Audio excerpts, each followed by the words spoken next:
Hello, and welcome to one of my lectures on a general lecture on study techniques specifically for engineering. Engineering is a difficult subject, no denying that. But for the persevering student, for the hardworking student, for the diligent student, there are certain techniques and skills and tips that can drastically help your performance in a given graduate or undergraduate class.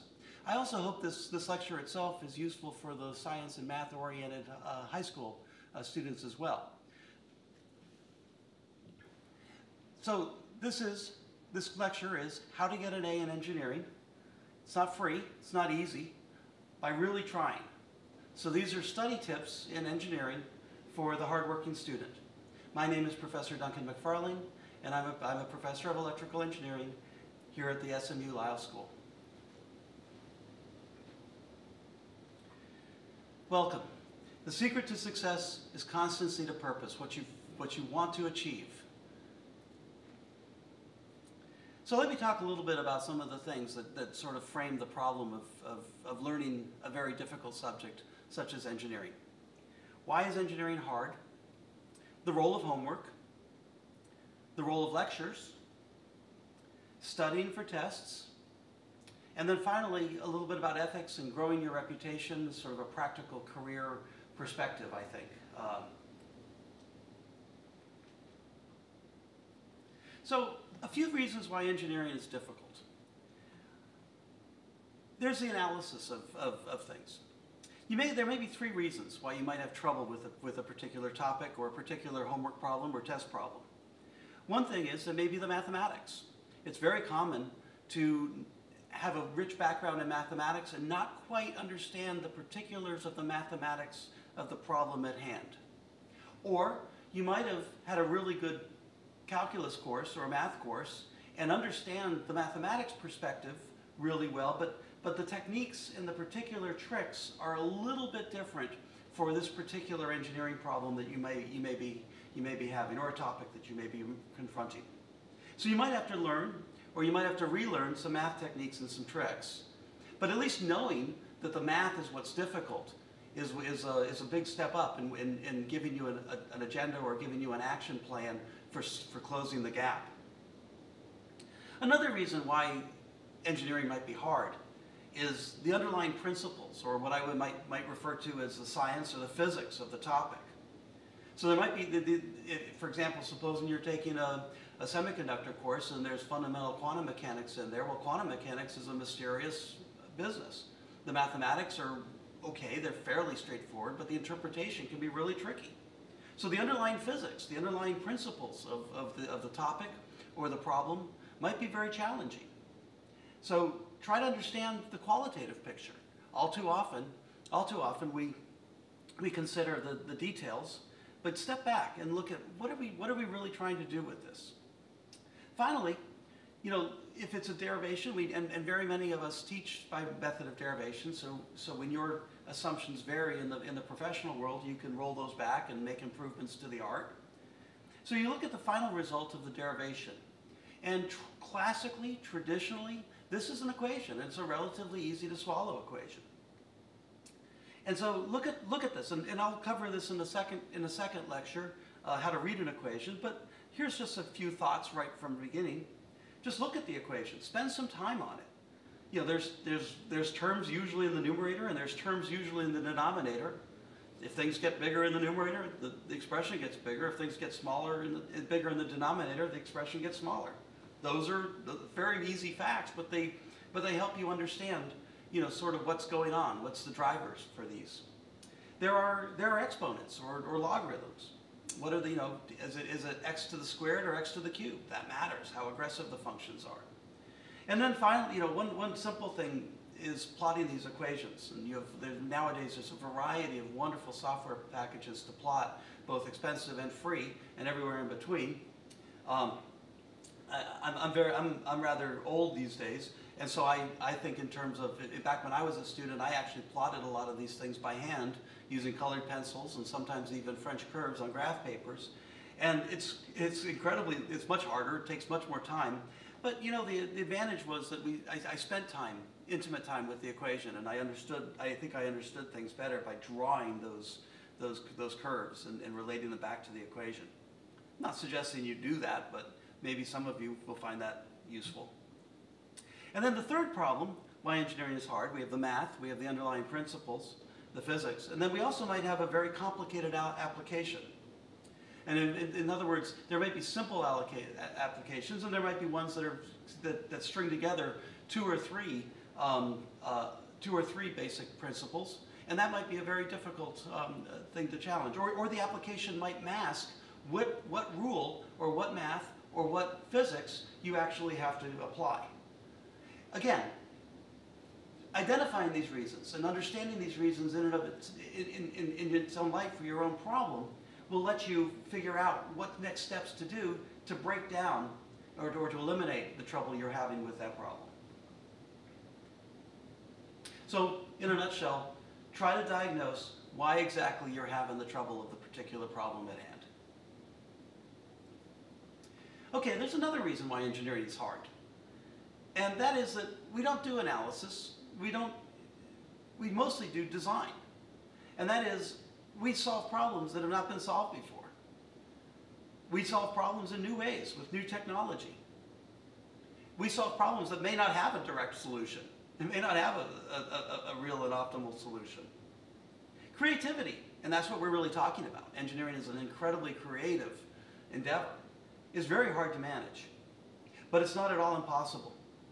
One thing is learn to brainstorm, to talk things over with your colleagues and peers. The Lyell School in particular has very, very strong infrastructure when it comes to learning how to be creative and learning how to do design. There's also an issue of ambiguity. And as I mentioned before, in many cases, there's no clear and optimal solution, or even what is universally desired. Some people might want a very expensive computer. Other people might want a very inexpensive computer. Some people might want the smallest computer and be willing to trade off interfaces and displays. So there's often no clear optimal solution, and an engineer has to use their judgment. One thing that I think might be relevant is there's a concept from psychology that has to do with the tolerance of ambiguity. How comfortable we are with things that are not set in stone and not rigidly defined. And I think a good engineer facing an ambiguous, facing an unstructured problem, an ill-posed design problem, should develop consciously and with some thought a tolerance for this ambiguity and frankly just enjoy it. Mechanics. I'm now going to shift gears and talk a little bit about the mechanics of doing well in an engineering course. And we always, we usually assign a textbook, and unfortunately today these textbooks are very expensive. Personally, I try to find alternate sources, but we're not quite there yet in source material. So most classes will have a textbook, and the textbook is your set of textbooks, and one particular textbook can be looked at as your toolbox for years and years and years to come. So it's not bad that you make an investment of a fair amount of money into that textbook, and if you make that investment, you should probably open it up and spend some time with your new tool. So I recommend reading the material a multiplicity of times, and let's just say 3 times to start off with. So if you know what material from the syllabus is coming up over the next lecture or 2 or 3 lectures, over the weekend or before the class, you might sit down and read the entire chapter of that material as a whole. Just sit down and just read it, maybe like you would a mystery novel. And don't worry too much about all the details. It's so easy for all of us to get bogged down in exactly the details of what we're doing. But don't worry too much about it. Try to get the big picture. And try to do this ahead of the class, before the relevant lecture. Now, you won't know every detail of it, but that's okay because you'll enjoy the lecture more. And you'll enjoy the lecture with a thread of why you're studying what you're studying and where it's exactly going. So then, when you go back, you focus section by section of each chapter in the textbook. And use a highlighter, but use it very sparingly. So when I was beginning, if I look back over my toolboxes, especially those from freshman or sophomore year in engineering, I might as well have bought, a textbook with yellow pages, because I use my highlighter so much that almost every word on the page, important as they were, was highlighted. And I don't recommend that, particularly with respect to studying. Most good textbooks have examples, and examples that grow in complexity. And one thing that I do recommend is when you come to an example, particularly those that are a little more subtle, you copy them over onto a separate, fresh page of paper. There's something interesting, I think, about the interplay between the motion of a hand and the motion of and your brain. And so as you actually draw the equations, as you actually draw the numbers in the examples, you think about these a little bit more carefully. I also recommend taking reading notes of the chapter. So at the end of the material, when things are covered, when the professor moves along to the next chapter, you might sit down again with a special notebook or a special pad of paper and just take the reading notes of the chapter. And again, this is an active process of moving your hand in time to the material that's presented on the pages. Now, myself and most other professors, we try to pick a good textbook.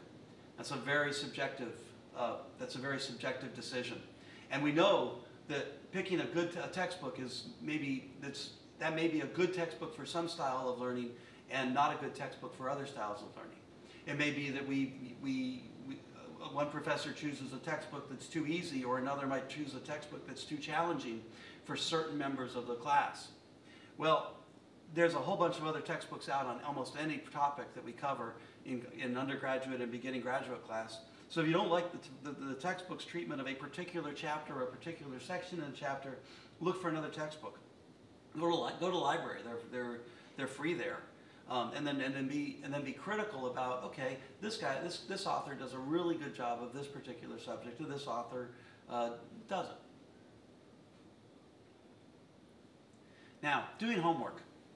Typically, there's a weekly homework assignment, and you should keep up with that homework assignment.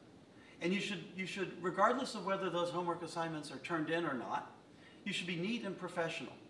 And you should bring those assignments should be ready to be reviewed by other people. You should use a special pad of paper. I use a scratch pad or old printouts that are empty on one side for rough drafts and for side calculations. And it's rare, or almost never, that I sit down and I go from A to B to C and work through a problem linearly. I'm always bouncing back and forth. I'm always redoing certain parts of the problem. And I just find it easier to have a final piece of paper and then also some draft paper for rough drafts or a scratch pad. Now, work as much of the problem by yourself as you can. And one of the simple reasons is on a test, you'll more than likely be working by yourself. It's very rare that a test or a graded exercise will have multiple people in it. So work as much of the problem as by yourself as you can. But please, by all means, learn from your classmates. Learn from others. You might get through 3/4 of a problem. Another student might only have gotten through 1/4 of the problem. You get together, and maybe the student that didn't get quite as far sees what you're doing and says, aha, we can wrap this up if we do X, Y, and Z. So this whole learning interaction, especially on homework, should be a really positive and, in my opinion, a collaborative experience. My own homework policy is not even to grade the homework, not even to receive the homework. I assume that all this is being done, but I end up giving out the homework and also giving out the solutions, often multiple types of solutions, multiple forms of solutions. And then I usually put one of these problems on the test. That's just my style, and it's a very rare style, and your other professors will undoubtedly not follow that. But again, I do that because I want to emphasize the collaborative learning experience of a homework. So let's talk a little bit about working engineering problems. So usually, again, as I said earlier, usually you're not going to be able to just rattle off the the answers to the problem. It's funny, I remember having a lawyer in one of my classes, and the lawyer was having a really hard time working engineering problems. And what it was, he was a practicing lawyer, so before he began his work product, he automatically knew what the answer was. And so everything he was trained to do in his prior profession had to do with writing a brief or writing an argument that supported what the answer he already had in mind. Nothing could be further from the truth in engineering. When we start the problem, we don't know what the answer is going to be. We don't know if the answer is going to be 5 newtons or 25 newtons, 7 volts or 17 volts. So this adventure of working engineering problems is to get to a new answer, to get to a new place that wasn't before. Again, if that sounds a little bit like an ambiguous situation, well, we've talked about that. So start by summarizing the problem. Classify the problem. Is the problem a general derivation, i.e. prove the following relationship, or be starting from equation 6.3, show and derive equation 6.4. That would be a general derivation along the lines of what many professors do in class, moving you from first principles through assumptions, through mathematics, towards an answer, or towards a fundamental rule of an equation. Sometimes the problem is a straight calculation. That's usually a drill problem, an intermediate problem. You take one of the results of a derivation and you exercise it by actually putting in some numbers. And then there's some of them, good problems because they're challenging problems, capstone problems, or design problems. Design a bridge to hold up this weight. Here's the banks of the river are this far apart, and you have this particular amount of material to do. So how do you arrange the steel and the trusses to be able to support the given load on a particular pile? So a design problem, an iterative problem. So again, understanding what's really entailed will allow you to sort of load in your mind the right skill sets. Invariably, there are givens. We assume this resistor, we assume this load. And then ask yourself, what needs to be calculated? What are the inputs and what are the outputs? And then pause and think to yourself, what must you bring to the problem? What are the assumptions? What in the entire chapter, or the entire section of the chapter, are the relevant formulas? And again, that sort of gives you a playing field. That sort of gives you an idea of what you're playing with and what you're doing. And it's also a great way to review the material. Now, as you move beyond simple single topic courses and go into courses that are interdisciplinary or multidisciplinary, or projects that are interdisciplinary or multidisciplinary, this exercise becomes much more interesting, because you don't know whether you have to reach back towards a calculus course, or towards a signals and systems course, or towards an electronic networks analysis course to solve a particular filter problem. So again, getting the drill in, getting the methodology correct will allow you to solve much more complicated courses as you progress from high school to freshman to sophomore to junior to senior, and into your graduate study as well. So again, working engineering problems. Take some scratch paper and do a rough draft. Ignore the details. Just get a feel for where the problem is taking you. If you're doing a derivation, I never get all the math right on the first round of the derivation. That's okay. I still go through it just to sort of understand where the derivation is going to lead me. Then you go back and be very attentive to the details. Can you make fewer assumptions? I.e., can you derive a more general formula? Can you derive a more robust design, a more robust bridge, or a more robust circuit? Is your mathematics perfect? That's a really tough thing. Is your mathematics perfect? You're going to have to argue your design. You're going to have to argue your results of your problem, and there's really no room, unfortunately, for math mistakes in our profession. Check your answer. Units. Look at the units of measure. And again, I'll go through this a little bit more in another lecture on how to read an equation. But check your units, and I invariably like to use MKS units, meters, Kelvin, seconds units for measure, because everything kind of works out really well. So if I see feet, I move them to meters. If I see centimeters, I move the decimal places to meters. Does the answer make practical sense? If you're doing a diffusion into a wafer of semiconductor, of silicon, and you get an answer that's 20 meters, and you know the substrate of the silicon is only a meter or two, maybe you think a little bit about, only a millimeter or so, then maybe you think about, the role of what your answer is relative to sort of the reality of the situation. Limiting cases. If a distance goes to infinity, or a distance goes to zero, or a force gets very, very large or gets very, very small. Those are limiting cases that can be used to tease out whether or not you've made a mistake in your mathematics. Check the symmetry of your answer. If I interchange two charges in a Coulombic attraction, it shouldn't matter. It shouldn't matter if I'm looking at the proton as Q1 or the electron as Q1 in an atom. So the symmetry of the answer matters. And the thing is, especially these last 2 points, limiting cases and symmetry of the answer, it speaks to a real beauty of the physics and the engineering mathematics. That a lot of times, the simplest answer, especially in an undergraduate course, is probably the correct answer. And I think there's something very beautiful and artistic about that. So homework hints, and I mentioned earlier that I freely post the answer sheets for my assignments on my website.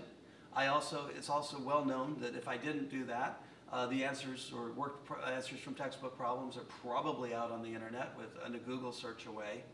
In the old days, there used to be files, paper files in fraternities and sororities that had these answer sheets, and so you could mine the answer sheets. But I recommend, at least to first order, that you don't use the answer sheets. They're often wrong. How's that for a scary subject? How's that for a scary thought? Those answer sheets are often wrong. Even the ones that I have used myself, because even the book problem, I usually give out the official textbook problem answers that are provided by the publisher of the textbooks. And I also ask my TAs to work through separate answer sheets. I'm more demanding on them than the terse answer sheets that come from the publisher. And I'm amused because they're often in disagreement. Those two sources are often in disagreement.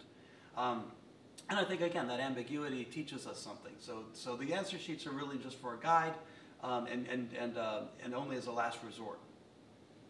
Do discuss and debate the problem with a conscientious classmate or two or three or four. Be open to different techniques. It's wonderful. It's beautiful when you work a problem one way and a classmate works it a completely different way, and you get the same answer or very close to the same answer. So be open to those different techniques. Those are different paths to get to the same place. Challenge your logic. Challenge the logic of your classmates. Look for assumptions that just don't fit reality. Note the pitfalls. Note where the mathematics is very difficult, for example, where an assumption is particularly profound, where the use of 3 versus 3.1 versus 3.14 versus 3.14159 matters in the output of your equation and the output of your solution. Now, here's the deal, and this is very similar to what you'll face in industry. When you're done, and when you are sure of the answer, you are done when you are sure of the answer, and you can defend it to a skeptical colleague.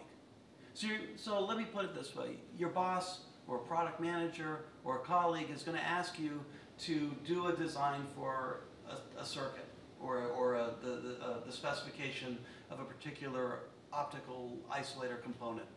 And you're going to do your very level best. You're going to come up with a part.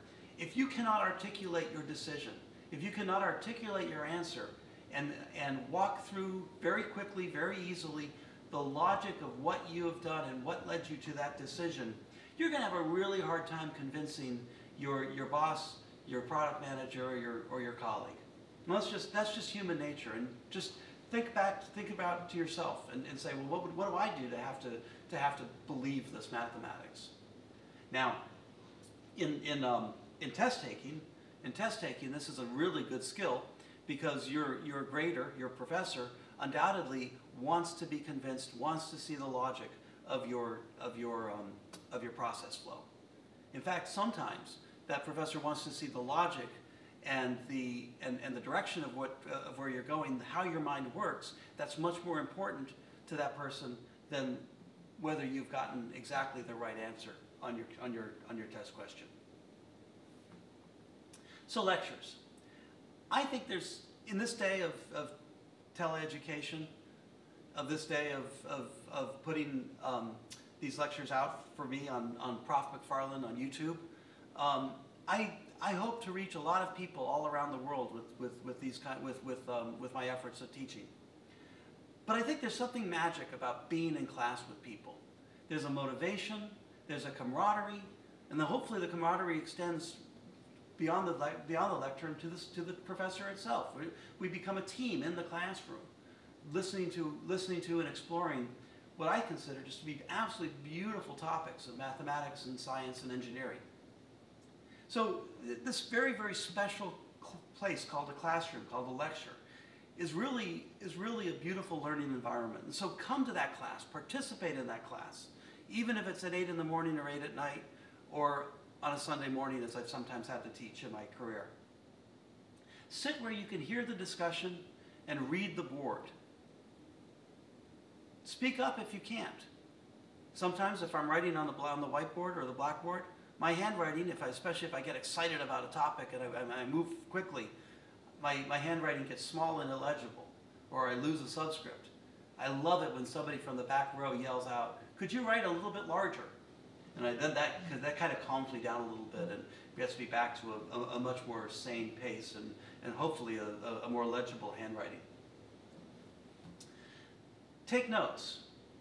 Don't just sit there and don't just type notes into your computer. Take notes in a notebook.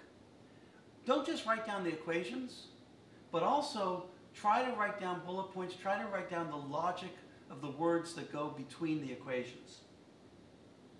Now here's another trick. It takes time. You may not have the time to do this, but when you are able to do this, when I did this as an undergraduate, I invariably got half or a full letter grade better than when I didn't do it. So copy over your notes, not every night, but every few lectures, say every 2 weeks, every 3 lectures, every 3 weeks. It's up to you, and it's also up to the flow of the class and how fast-paced and how much material is being covered. But copy over your notes into a separate notebook or onto a separate sheet of paper. And when you do multiple lectures like that, you start seeing the forest for the trees. You start seeing the connectivity between lecture 22 and lecture 23 and lecture 24 of a course. And so it's very useful in formulating the flow and the big picture. The other thing I've noticed about this, and I think you'll notice too if you practice this, if your original notes for a course, maybe they're 50 pages long, when you renote these, when you copy over your notes, you probably will be writing maybe 20 pages of notes.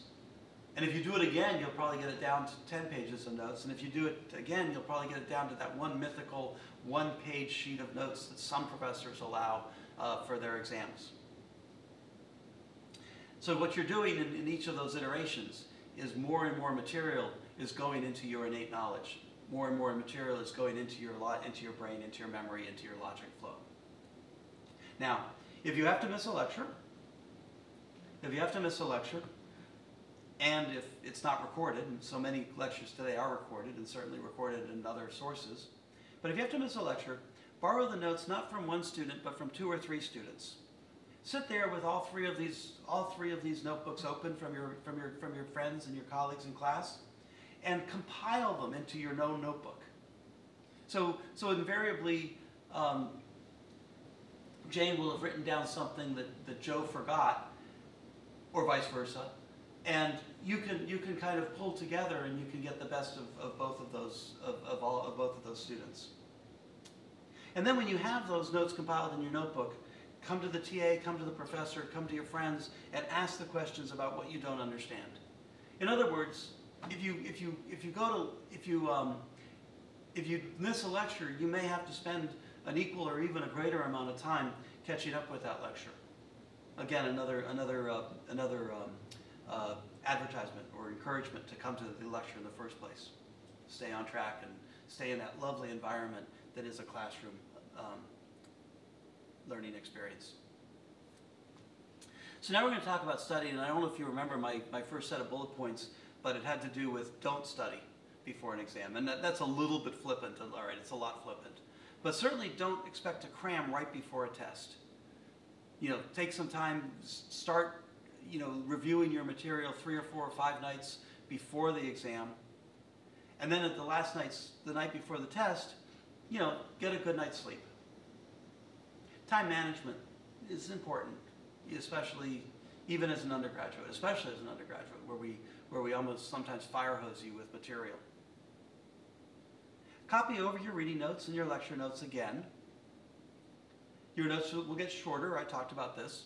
As you remember more and you find more things now obvious, and when that happens, you should pat yourself on the back because, again, that's an outcome of your education. That's a consequence of a lot of hard work in getting that education.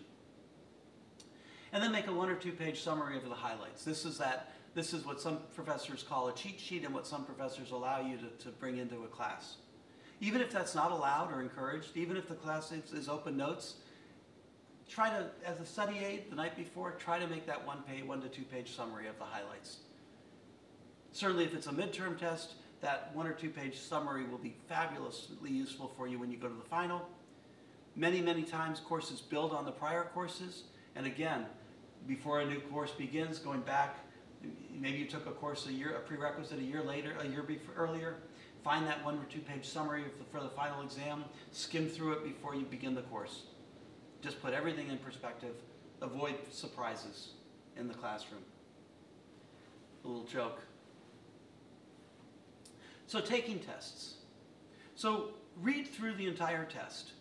So usually, not always, but usually the earlier problems are up front, or the early part or the first parts of a particular multi-part problem are the easy ones. But no, you don't have to work the test linearly. Read through the whole test so you have an idea of how to manage your time, how to apportion a certain amount of time for one project, one question versus another question. And then you might as well work on the easy questions first, especially if they're all worth the same amount of points. You know, log the points, get the points of the easy questions first. But remember, you've read through the whole test, so you know what, in your mind, you know what challenges, what hard problems are coming.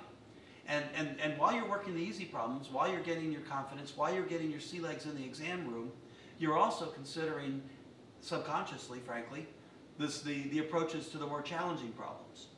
And that's a great step up. That's a great step up. Be neat and be detailed in your answer. Teach your professor what you did. You're a professor, you have to argue what you're doing for your professor's benefit. There are many, many times where I'll look over a test and I'll just see a bunch of correct information and no right answer. And I scratch my head, and I've sort of evolved into the point where mostly that's wrong. If it's not on point, if it's not logical flow, if it's messy and I can't read the answer, well, again, I do my best. I try to ferret out what the numbers are, but if it's really impossible, I can't understand it. Help me help you. Help the professor help you. Do a really nice, professional, neat job, even under line of fire, even under a tight time constraint. Very difficult, I know, but try to be as persuasive and as comprehensive and as clear to your professor as possible. You'll get more partial credit, and you'll get feedback on how to improve. Check your answers using different methodologies, using symmetry arguments, checking units, common sense. That way you might have some confidence. I know I got this answer because it makes complete and intuitive sense to me. Projects. Most courses will have a project, or a lab will have projects. And projects are a chance to impress your instructor. Intelligent overkill. So do a little bit better job than what was asked for. If the assignment or the project involves writing a computer code, comment the heck out of that computer code. Put a lot of comments in there that explain exactly what each step is doing. Also, run the code in many, many different ways so that you show that it's robust, so that you show that you're actually understanding the sensitivity analysis behind that approach. A neat, complete, thoughtful, professional job. Start practicing a professional level of performance. It'll be much, much easier when you transition from the classroom into a workplace. Don't do the project all at once. If you have 2 weeks or 2 months to do the project, do a little bit at a time. And again, do the easy stuff first. Start by identifying what you need to learn and what you'd like to deliver. And then continually improve it until the deadline.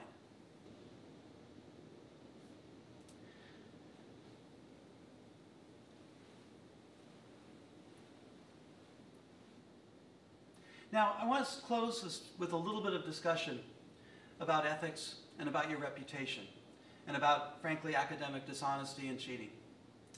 So, engineering is a really tough career. You will get and you will keep the very best jobs in our profession, most challenging, more interesting, most exciting, most impactful, perhaps most financially rewarding. You will get and keep those best jobs based primarily on what your colleagues think of you. Your level of performance and your reputation, in particular for integrity, for trustworthiness. And this is the thing, as an instructor, I may or may not know, I may or may not discover if somebody is cheating in a class, but I think you guys have in your classrooms, you have a fair idea of who's doing that. Probably even a much better insight into what's going on than I do. And let me ask yourself, if you know a classmate's cheating, are you going to recommend him to your boss to join a very, very critical, a mission-critical group that has to produce a board or has to produce a rocket? I don't think so. I think you're going to be recommending the folks that you know you can trust to do their own work in the workplace. Another thing about this, and this gets back to it, what's hard about engineering? Why is it a tough career? Engineering is creative. It's about invention. It's about innovation. The first one with an idea or the answer is the one that adds the most of the value. There are many times when I've been sitting in a conference room with a half dozen of my colleagues, and we have to make a decision, and in order to make the decision, we have to quickly calculate a voltage across a particular set of points, across a node, 2 nodes. And, some of us just sit there and do not much. Review the problem, review what's going on, make sure the problem is posed correctly. Others roll up their sleeves and do the calculations on pencil and paper, just to get an idea of whether or not a resistor or a device will support the load of the voltage. The first one that says, I calculated 15 volts, this transistor is rated to 12 volts, we've got a problem. The first one that does that correctly is the one that adds most of the value. The second one that comes up there and says, well, I get 16.5. That's useful because that corroborates the first right answer, but it really doesn't change the final decision. So, invention, innovation, integrity, your reputation. Put all of these thoughts together and decide if academic dishonesty has a place in a successful engineering career. Thanks.